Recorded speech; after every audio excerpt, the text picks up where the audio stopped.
Hello students, आज की इस वीडियो में हम आगा खान बोर्ड का एक और प्रैक्टिकल कंप्यूटर साइंस का परफॉर्म करेंगे जो कि फर्स्ट ईयर का है। इसको पेपर 3 भी कहते हैं। इसका टाइम 1 घंटे होता है और इसके टोटल मार्क्स 15 होते हैं। जैसे आपको पता है कि 12 नंबर जो हैं वो प्रैक्टिकल के होते हैं और 3 नंबर इसकी कॉपी के होते हैं। तो प्रैक्टिकल जो है कंप्यूटर साइंस का, इसकी 3 स्टेजेस होती हैं और पहली स्टेज जो है वो 7 नंबर की होती है। इसको हम आगे देख लेते हैं। इंस्ट्रक्शन जो है इसी तरह से आपको पेपर में दी गई होंगी और इसी तरह आपने उनको रीड कर लेना है केयरफुली।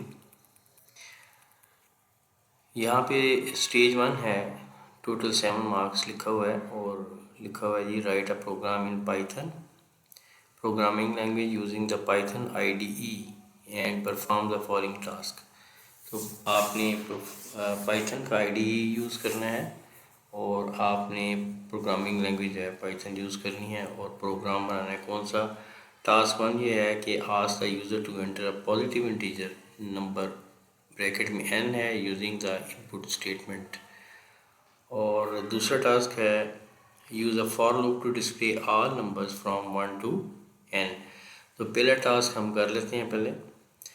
तो इसको करने का तरीका ये है कि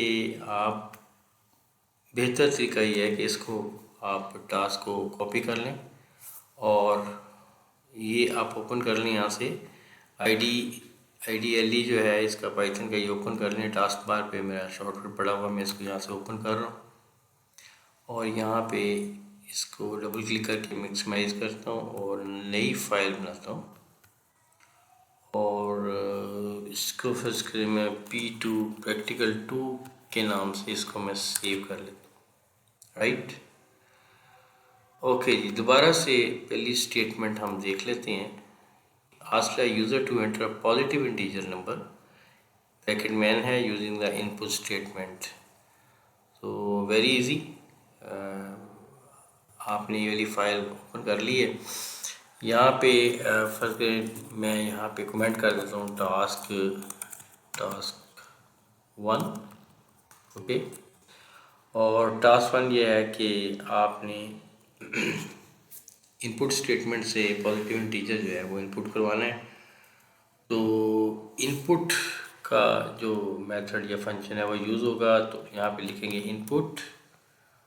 और याद रखें कि जो पाइथन है ये केस सेंसिटिव लैंग्वेज है। अगर मैं इसको कैपिटल में लिख देता हूँ तो देखें इसका कलर चेंज नहीं हुआ और इसका मतलब सा ये रिजर्व वर्ड था या स्पेशल वर्ड था। तो आपने इसको इसी तरह से लिखना है जैसे पाइथन रिक्वायर्ड कर रही है। ठीक है, तो यहाँ पे पॉजिटिव नंबर हमने एंटर करना है, तो मैं लिख देता हूँ enter a positive integer. Right, और डबल कोट्स क्लोज कर देता हूँ, पैरेंथेसिस क्लोज कर देता हूँ। अच्छा, अगर आपने इससे पिछली वाली वीडियो देखी है तो मैंने आपको बताया कि इनपुट का जो फंक्शन होता है बेसिकली ये स्ट्रिंग वैल्यू को रिटर्न करता है। लेकिन हमारी जो रिक्वायरमेंट है टास्क 1 में वो ये है कि पॉजिटिव नंबर आपने एंटर करवाना है। तो इट मीन्स के you have to convert this string data type into another data type, that is integer data type. और अगर फर्स्ट करें इंटीजर की जगह पे यहाँ पे कोई ऐसा नंबर होता है जो जिसमें डेसिमल आते हैं या जिसको डेसिमल होते हैं, तो फिर आपने इसको किसी और डेटा टाइप में, फ्लोट में या डबल में आपने इसको कन्वर्ट करना था। जो भी डेटा टाइप रिक्वायर्ड होती पाइथन की उसमें आपने इसको कन्वर्ट करना। तो आपने इनपुट से पहले यहाँ पे INT लिखना है और यहाँ पे पैरेंथेसिस दोबारा लगानी है। ये पैरेंथेसिस जो है यहाँ पे आके क्लोज हो जाएंगे आखिर में आके। राइट, मैंने यहाँ पे क्लोज कर दिया। अच्छा, अब इसका मतलब क्या हुआ स्टेटमेंट का? इस स्टेटमेंट का मतलब ये है कि इनपुट करो और ये डबल कोट्स के अंदर जो दिया है ये प्रॉम्प्ट जो है यूज़र को दिखाओ। यूज़र को ये प्रॉम्प्ट नज़र आएगा enter a positive integer. Right, अब इस चीज़ को आपने इनपुट कराया है और इसको कन्वर्ट किया इंटीजर में। जो भी इनपुट आएगी वो स्ट्रिंग में आएगी, उसको इंटीजर में आपने कन्वर्ट कर दिया। अब इसको किसी चीज़ में स्टोर भी करवाना है ना आपने। तो इसको चूँकि प्रोग्राम में दोबारा से स्टेटमेंट देख लेते हैं एक दफ़ा। तो यहाँ पे लिखा है ask the user to enter a positive integer number N using the input statement. तो इसको एन नाम हम दे देते हैं, आप कोई भी नाम दे सकते हैं। ये मैंने एन इसका नाम दे दिया, और असल में ये जो इनपुट कराई है सारी की सारी एन में आके स्टोर होगी, राइट। अच्छा, अभी इसकी मैं कोई आउटपुट जो है रन नहीं कर रहा। अब टास्क 2 पे मैं चलता हूँ। टास्क 1 आपका सॉल्व हो चुका है। टास्क 2 जो है, मैं देखता हूँ क्या चीज़ है, वो कौन सा टास्क है। टास्क 1 हमने कर लिया है, और टास्क 2 जो है, use a for loop to display all number from 1 to n। आप इस टास्क को कॉपी करके वहाँ पे पेस्ट भी कर सकते हैं। जैसे मिसाल के तौर पे Ctrl+C किया मैंने और यहाँ पे आया, और दोबारा से इस प्रोग्राम में आया, और टास्क 2 की जगह पे यहाँ पे Ctrl+V कर दिया। यानी अब मुझे ये भी पता चल गया कि टास्क 2 बेसिकली ये प्रॉपर तरीका है। आपने जब प्रैक्टिकल करना है तो इससे क्या होता है, इससे आप, एक तो ये है कि गलती की कोई गुंजाइश नहीं होती, गलती नहीं लगती है आपको। दूसरा ये है कि समझना प्रोग्राम को बहुत ज़्यादा इजी हो जाता है। और अगर आपने इसको रिवाइज करना है, प्रैक्टिकल अगर आप कर चुके हैं तो दोबारा से आपने देखना, तो उसके लिए ये काफ़ी इजी तरीका है, ठीक है। अच्छा जी, अब स्टेटमेंट भी आपके सामने यहाँ पे लिखी हुई नज़र आ रही, ठीक। तो इस लिहाज से ये काफ़ी इजी हो गया। तो इसमें आपने क्या करना है, यूजिंग अ फॉर लूप। अच्छा जी, आपने यूज़ करना है फॉर लूप। अच्छा, फॉर लूप का सिंटेक्स ये है कि फॉर हम लिखते हैं, फॉर का रिजर्व वर्ड, और देख लें ये लोअर केस में है। यहाँ पे कोई काउंटर वेरिएबल, कोई भी काउंटर वेरिएबल जो है दे सकते हैं। अमूमन आई जे के वगैरह देते हैं, तो मैं आई देता हूँ, आई इन रेंज। आप कोई भी पैरामीटर यहाँ पे दे सकते हैं। तो ये रेंज जो है ये आपने यहाँ पे दिया, ठीक है जी। उसके बाद ये फंक्शन है, उसमें पैरामीटर जो दिया वो आपने, क्योंकि 1 से n तक उसने कहा था, तो यहाँ पे स्टार्ट किया 1 और n+1। अब यहाँ पे सवाल ये पैदा होता है कि यहाँ पे ये मैंने क्यों किया है, कि n+1 क्यों किया है। तो इसके लिए पहले से बहुत सारी वीडियोस में मैं बता चुका हूँ। रेंज जो फंक्शन होता है बेसिकली, इसके 3 पैरामीटर होते हैं। एक स्टार्टिंग पॉइंट होता है जो कि 1 हमने दे दिया, और ये एंडिंग नंबर है बेसिकली, ठीक है। और स्टेप्स भी यहाँ पे अगर आप देना चाहते हैं तो आप दे सकते हैं कॉमा के बाद, राइट। तो 3 चीज़ें होती हैं, और तीनों ऑप्शनल हैं। आप इसको एम्प्टी भी रख सकते हैं, ठीक है। तो एम्प्टी एक पैरामीटर भी दे सकते हैं, कम से कम एक पैरामीटर जरूर देना पड़ेगा आपको कि कहाँ तक आपने जाना, ठीक है। ओके। अब n+1 क्यों दिया है थे यहाँ पे, फॉर का जो लूप है, जो भी n की वैल्यू होती है, मिसाल के तौर पे आपने 1 से लेकर 10 तक काउंटिंग अगर प्रिंट करवानी थी, तो अगर आप यहाँ पे n की जगह 10 रखते हैं, +1 रखते हैं, तो ये 11 हो जाता है। तो एक बेसिकली वो कम प्रिंट करता है, इसलिए हम +1 करते हैं। जो भी वैल्यू हमने, मिसाल के तौर पे अगर आपने 10 तक गिनती प्रिंट करानी है, तो आपको यहाँ पे पैरामीटर में 11 देना पड़ेगा। समझ आई बात की। अगर आपने 100 तक करवानी है तो 101 देना पड़ेगा। इसलिए मैंने यहाँ पे n+1 किया। ये एक जनरल फार्मूला मैंने आपको बता दिया, ठीक है। और डेफिनेटली इसके बाद फिर हम यहाँ पे जब फॉर लगाते हैं या इफ़ वगैरह कंडीशन, तो यहाँ पे कॉलन साइन लगाते हैं, राइट। ओके जी। अच्छा, अब ये वाला टास्क भी हमने परफॉर्म कर लिया। अभी हम इसको रन नहीं किया, कर लेंगे अब रन इसको। अच्छा, उसके बाद देखें कि टास्क 3 है। टास्क 3 कहता है जी, use a nested if statement to check each number and print even if the number is even and print odd if the number is odd. तो कहता है नेस्टेड इफ स्टेटमेंट लगाएं और चेक करें कि हर नंबर जो है 1 से लेके n तक वो इवन है या ऑड है। तो बहुत इजी है, कैसे करेंगे, यहाँ पे दोबारा आते हैं हम प्रोग्राम में, और यहाँ पे अब मैं देने लगा हूँ टास्क 3। बेसिकली हमारा टास्क 3 था ये, राइट। तो यहाँ पे मैं देने लगा हूँ टास्क 3, ओके।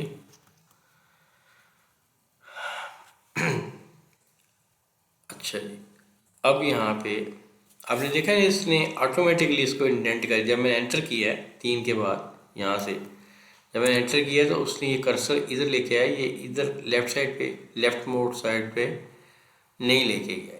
फॉर के बाद ये इंडेंट ऑटोमेटिकली हो गया, ठीक है।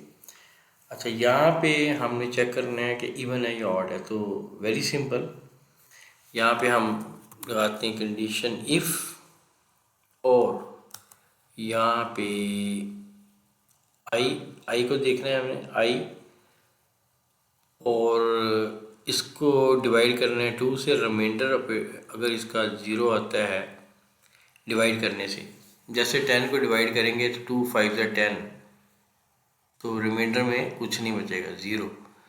तो इसका मतलब 10 जो है 2 से पूरा पूरा तकसीम हो जाता है।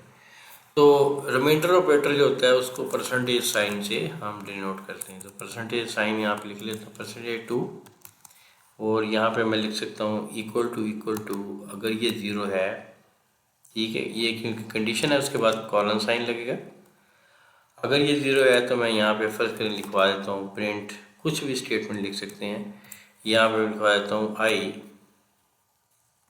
ठीक है, इवन नंबर या इवन जो भी यहाँ पे स्टेटमेंट लिखी हुई थी, देख लेते हैं क्या स्टेटमेंट है।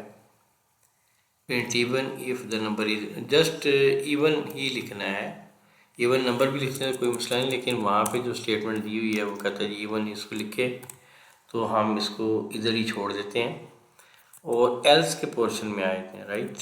एल्स अगर ये इवन नहीं है तो एल्स का पोर्शन आए। अब टैब की यहाँ पे प्रेस करनी है ताकि एल्स का ब्लॉक जो है वो हम इसको हल कर सकें। अब यहाँ पे भी एक एरर मैं जानबूझ के यहाँ पे एक एरर किया है, वो मैं अभी आपको बताता हूँ जब हम प्रोग्राम को रन करेंगे। तो यहाँ पे मैं लिख देता हूँ print I comma double quotes में मैंने दे दिया ऑट, यहाँ पे पेरेंथेसिस को मैंने क्लोज कर दिया, राइट। ठीक हो गया जी। अच्छा जी, आगे चलते हैं। अगला टास्क कंट्रोल एस से मैं सेव करता हूँ, साथ साथ आपने सेव करते जाना। उसके बाद टास्क नंबर 4, राइट। अच्छा जी, use a continue statement, use a continue statement to skip all numbers that are divisible by 5। सारे के सारे वो नंबर आपने स्किप करने हैं जो 5 से पूरे पूरे तकसीम हो जाते हैं। तो यही फार्मूला होगा जो पहले फार्मूला लगाया था हमने, सेम वही होगा ये वाला। ये फार्मूला था जो पूरे पूरे 2 पे डिवाइड हो जाते हैं। मैंने फार्मूला ये लगाया था कि if I percentage 2 equal to 0, यानी आई में जो भी वैल्यू है अगर उसको 2 पे तकसीम करें, उसका अगर रिज़ल्ट 0 आए, उसका रिमाइंडर 0 आए, तो इसका मतलब है पूरा पूरा तकसीम हो रहा है। तो इसी चीज़ को हम यहाँ पे अप्लाई करेंगे टास्क 4 में, ठीक है। तो टास्क 4 में क्या करेंगे, यहाँ पे मैं लिख देता हूँ टास्क 4,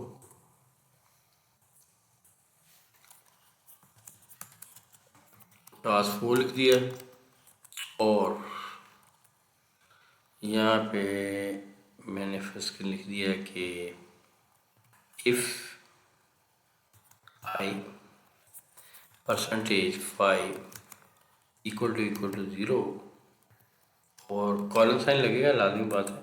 तो मैं इसको कंटिन्यू करवा दूँ। अच्छा, आप कंटिन्यू स्टेटमेंट बेसिकली करती है क्या है, कंटिन्यूस के स्टेटमेंट जो है वो आइट्रेशन स्किप करती है जिसके ऊपर कंडीशन पूरी हो रही, यानी कि जो नंबर 5 से डिवाइड हो रहे होंगे, ठीक है ना। फर्स्ट करें 1 से लेके 100 तक आपने एन में आपकी वैल्यू 100 आ जाती है, इंटीजर में यहाँ पे इनपुट करते हैं, आप 100 वैल्यू एंटर कर देते हैं। अब 1 से लेके 100 तक जो नंबर 5 से डिविजिबल होंगे, जैसे पहला नंबर होगा 5, दूसरा होगा 10, फिर 15, फिर 20, अप टू 100 चलता जाएगा। जो पूरे पूरे डिवाइड हो रहे होंगे उनको कंटिन्यू का मतलब ये है कि उनको स्किप कर दिया जाए, उस आइट्रेशन को जिस पे ये कंडीशन पूरी हो रही है उसको स्किप कर दिया जाए। तो ये नंबर ऐसे, ठीक है। अच्छा जी, आगे चलते हैं हम। अगला टास्क क्या है, अगला टास्क है save the program using candidate ID as the file name. ठीक है, तो टास्क 4 यहाँ पे दे सकते हैं आप।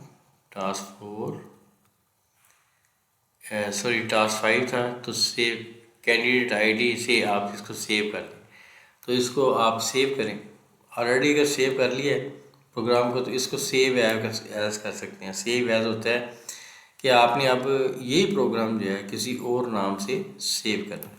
सेव एज कर दिया, और इसको आपने कैंडिडेट आईडी फर्ज करें आपका था, जो आपका जैसे एडमिशन नंबर होता है, अब 232323 लेट्स सपोज ये आपका कैंडिडेट आईडी था। मैंने इसके साथ इसको सेव कर दिया। अच्छा जी, उसके बाद वो क्या कहते हैं नेक्स्ट, इसका कैंडिडेट आईडी वाला हो गया एज अ फाइल नेम। उसके बाद जी print the source program and output clearly mentioning your candidate ID and centre ID. Source program और आउटपुट जो है वो आपने इसको दिखानी है, और कैंडिडेट आईडी और सेंटर आईडी यहाँ पे मेंशन हो। तो वेरी इजी, आप इसके टॉप के ऊपर टास्क 1 था, यहाँ पे टॉप पे एंटर करें, शुरू में ला के कर्सर यहाँ पे एंटर करें 2 दफ़ा। यहाँ पे आप फर्स्ट करें लिख सकते हैं कैंडिडेट आईडी, जो भी आपका कैंडिडेट आईडी था फर्स्ट करें, यही कर लेते हैं 232323। ओके, और उसके बाद जो भी स्कूल आईडी था, सॉरी सेंटर आईडी था, सेंटर आईडी वो फर्स्ट करें 234 था, तो सेंटर आईडी है। तो इस लिहाज से अब ये जो जहाँ पे आपने कोड किया विंडो में, इसको हम कहते हैं सोर्स कोड विंडो। क्या कहते हैं इसको? हम कहते हैं source code window. Source code window, right. वो कहते हैं कि सोर्स कोड विंडो को प्रोग्राम को रन करें, उसके कोई एरर आ रहे हैं तो उनको आपने रेक्टिफाई हो, इसको अपने ख़त्म करना है। ठीक है, मिसाल के तौर पे यहाँ पे एरर आएगा, कंट्रोल ऐसे मैं सेव कर रहा हूँ, इसको मैं रन करके कोशिश करता हूँ कि क्या ये रन हो रहा है या नहीं। तो यहाँ पे देखें, सबसे पहले उसने एक एरर दे दिया, जो कि मैंने जानबूझ कर मैंने आपको बताया था कि आप मैंने एक छोड़ी ये चीज़। तो एल्स के बाद भी कॉलन साइन आता है, जैसे इफ़ का फॉर का आता है, तो यहाँ एल्स जब लगाते हैं तो कॉलन साइन यहाँ पे लगाते हैं, राइट। कंट्रोल इससे दोबारा सेव किया मैंने, इसको रन कर रहा हूँ दोबारा से, और लेट्स सपोज कि मैं यहाँ पे कोई भी वैल्यू दे देता हूँ जैसे मैं यहाँ पे 10 दे देता हूँ मिसाल के तौर पे, राइट। जो भी 10 दिया है तो उसने बताया कि 1 जो है वो ऑड है, 2 इवन है, 3 ऑड है, फिर चलता गया, और 10 जो है वो इवन है। तो ये सारी चीज़ें जो हैं करेक्ट हैं, ठीक है, बिल्कुल सही हैं। तो ये आपकी है आउटपुट विंडो, क्योंकि इसके ऊपर आउटपुट आई है, तो इसका भी एक प्रिंट चाहिए हमें। इसका प्रिंट भी निकाल लेना है, कंट्रोल पी करना है। कंट्रोल पी करेंगे तो प्रिंट जो है वो उसका प्रिंटर अटैच होगा उस वक्त, तो प्रिंट जो है वो ये आज अभी चूँकि प्रिंटर अटैच नहीं है, ठीक है, इसलिए आपको यहाँ पे कोई भी प्रिंट सच प्रिंटर नहीं नज़र आ रहा, ठीक। तो कंट्रोल पी करेंगे तो प्रिंट जो है उसको फिर ओके करेंगे तो प्रिंट निकल आएगा। एक तो ये आउटपुट विंडो का आपने प्रिंट ले लेना, राइट। उसके बाद आपने क्या करना है, सोर्स जो कोड था ये इसका भी कंट्रोल पी करके एक प्रिंट ले लेना। अब आपको पता चल गया कि ये प्रोग्राम जो है सक्सेसफुली जो है वो रन हो गया और इसमें कोई एरर मौजूद नहीं। आपने देखा है कि यहाँ पे फॉर स्टेटमेंट है, और ये जो है इफ़ जो है इसके इंडेंट, इसका इंडेंट है। अगर फर्स्ट करें इफ़ मैं यहाँ पे लगाता हूँ, पीछे ले जाता हूँ, थोड़ा सा मैं आपको समझाने के लिए कोड बता रहा हूँ, इसको मैं दोबारा रन करता हूँ, तो आप देखें कि पाइथन फौरी तौर पे वो इसको एरर मिल जाता है, क्योंकि वो कहता है कि जो फॉर का या इफ़ का जो ब्लॉक होता है, ब्लॉक ऑफ कोड, ठीक है, वो आपने उसको इंडेंट लाजमी करना है, ठीक है। तो यहाँ पे देखें लिखा हुआ है, जो एरर आते हैं उनको रीड किया करें, पता चल जाता है। सिंटैक्स एरर इसका टाइटल, ये टाइटल बार इसको कहते हैं, इसका जो मैसेज का टाइटल बार है उसके ऊपर लिखा हुआ है सिंटैक्स एरर, इसका मतलब ये सिंटैक्स एरर आया है। यहाँ पे लिखा हुआ है जी expected an indented block of after for statement on line 7। अब अगर आपने लाइन देखनी है कि लाइन कौन सी है, तो ऑप्शन में आएंगे और यहाँ पे शो लाइन नंबर्स की ऑप्शन आएगी, यहाँ पे क्लिक कर दें। तो यहाँ पे ये देखें, क्योंकि कमेंट को उसने लाइन को इग्नोर कर दिया, तो इसलिए यहाँ पे इसको आपने टैब की प्रेस करनी है। तो अब ये इंडेंट हो चुका है, कंट्रोल एस से सेव कर सकते हैं आप। ठीक हो गया। अब नेक्स्ट टास्क देखते हैं क्या चीज़ कौन सा है। नेक्स्ट जो है टास्क, उस स्टेज 3 पे हम आ गए 2 नंबर का, राइट एन एल्गोरिथम और draw a flow chart to represent the solution of the program written in stage 1। ठीक है जी। और उसके बाद फिर आखिरी जो चीज़ है वो सिर्फ आपकी कॉपी के नंबर है। ये देखिए लिखा हुआ है school college record, total 3 marks. ठीक है। तो ये आखिरी टास्क यही रह गया। इसमें मैं आपको रिकमेंड करूँगा कि एल्गोरिथम जो है वो आसान होता है, मतलब ये भी आसान है, लेकिन एल्गोरिथम आप लिख दें, क्योंकि एल्गोरिथम जो है बेसिकली अपनी सिंपल इंग्लिश में लिखना है। जो जो आप कर रहे हैं प्रोग्राम में वो सेम स्टेटमेंट आपने लिखनी, राइट। तो अब आपको अगर याद हो, मैं दोबारा दिखा देता हूँ। यहाँ पे देखिए आपने किया क्या है। पहला जो टास्क था उसमें आपने इनपुट कराया और एक एन पॉजिटिव इंटीजर जो है आपने गेट करवाया और एन में स्टोर करवा दिया, राइट। दूसरी स्टेज पे आपने फॉर का एक लूप लगाया और उसको 1 से लेके एन तक चलाया। n+1 लिखा हुआ है तो वो एक कम चलेगा, यानी एन तक, राइट। उसके बाद तीसरी स्टेज पे आपने क्या किया, टास्क 3 पे टास्क 3 पे आपने क्या किया कि आपने देखा कि वो इवन नंबर इवन है या ऑड है। तो आपने इफ़ की कंडीशन लगाई i%2 = 0। अगर ये पूरा का पूरा डिविजिबल है 2 से, i में जो भी वैल्यू है तो ये इवन है, अदरवाइज़ ये एल्स में ये ऑड है। उसके बाद आखिरी जो टास्क था वो हमने किया था कि अगर i की वैल्यू जो है वो डिविजिबल बाई 5 है, ठीक है, तो कंटिन्यू कर दो उसको, यानी स्किप कर दो, राइट। तो ये इसका जो है, इसको आप देख लें अभी। और यहाँ पे हम मज़ीद क्या करेंगे, यहाँ पे आप बेशक इसी प्रोग्राम में यहाँ पे मल्टीपल कमांड ले लें, डबल कोट्स शिफ्ट के साथ और फिर डबल कोट्स शिफ्ट के साथ, और इनके दरमियान में आप जो भी लिखना है आप लिख लें। यहाँ पे पहले नंबर पे आपने क्या करना है, फर्स्ट करें पहले नंबर पे मैं कह रहा हूँ स्टार्ट, ठीक है। दूसरे नंबर पे क्या है, दूसरे नंबर पे क्या क्या हम काम किया था, इनपुट ऑफ पॉजिटिव इंटीजर आपने लिया था, इनपुट ऑफ पॉजिटिव इंटीजर, और उसका मतलब नाम रखा था एन, फॉर एग्जाम्पल एन या खाली एन कर रहे हैं। तीसरे नंबर पे आपने क्या किया था,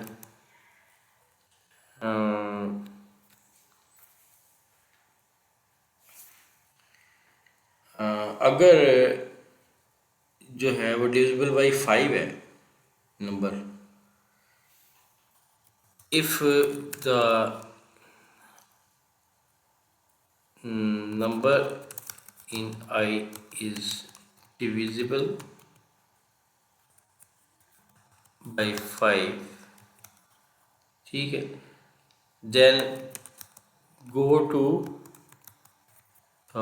next iteration, अगली आइट्रेशन पे चले जाओ, उसको स्किप कर दो, राइट। उसके बाद आपने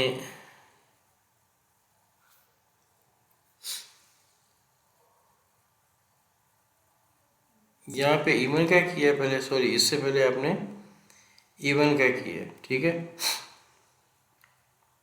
यहाँ इससे पहले आपने इवन का लगा देना 3 पे, आपने चेक कर देना है कि if I is divisible by 2, ठीक है।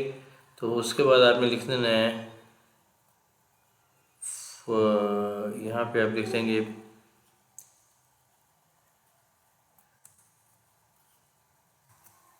प्रिंट I इज इवन, और यहाँ पे आप आ जाएंगे एल्स में, एल्स में आगे 6 पे आप लिख सकते हैं कि प्रिंट आई इज़ ऑड। ठीक है, इस तरह करके आपने कर देना, राइट। और फिर आपने वो 5 वाला भी चेक कर लेना है, और यहाँ पे ये 6 के बाद फिर ये 7 बन जाएगा ना। ठीक है, और उसके बाद फिर आपने क्या करना है, मेरे ख्याल में और टास्क तो कोई नहीं है, तो इसको यहाँ पे आपने स्टॉप लिख देना है। ठीक है, और इसको भी नंबर बेशक दे दें आप, 8वां नंबर पे आपने इसको स्टॉप कर दिया। ठीक है, तो ये बेसिकली क्या हो गया, ये एक एल्गोरिथम बन गया जो आपने ऊपर टास्क किए, उसी को आपने समझ इंग्लिश में आपने इसको ट्रांसलेट कर देना, एल्गोरिथम, राइट। ठीक हो गया, कंट्रोल ऐसे सेव कर दें और इसका कंट्रोल पी करके जो है प्रिंट ले लें। मैंने पिछली वीडियो में बताया था, इस वीडियो में बता रहा हूँ कि आपने एक दफ़ा ही प्रिंट लेना ज़्यादा बेहतर है। अगर पहले वो कह भी रहा है तो बेशक उस टाइम में निकालें, एक दफ़े ही प्रिंट निकालें। एल्गोरिथम भी यहाँ पे लिख के तो एक दफ़े ही प्रिंट इसका नहीं। ये एल्गोरिथम को मैंने कमेंट इसलिए किया है कि अगर आप कमेंट के बगैर इसको चलाएँगे तो यहाँ पे जब आप कोड रन करेंगे तो ये एरर देगा आपको। ठीक है, तो इस तरह से ये प्रैक्टिकल जो है हमारा कंप्लीट हो गया है। और मैं समझता हूँ कि स्टेप बाय स्टेप अप्रोच मैंने यहाँ पे यूज़ की है, और हर स्टेप या डिटेल में मैंने आपको यहाँ पे बताया कि किस तरह से हर स्टेप होगा। ठीक है, थैंक यू वेरी मच।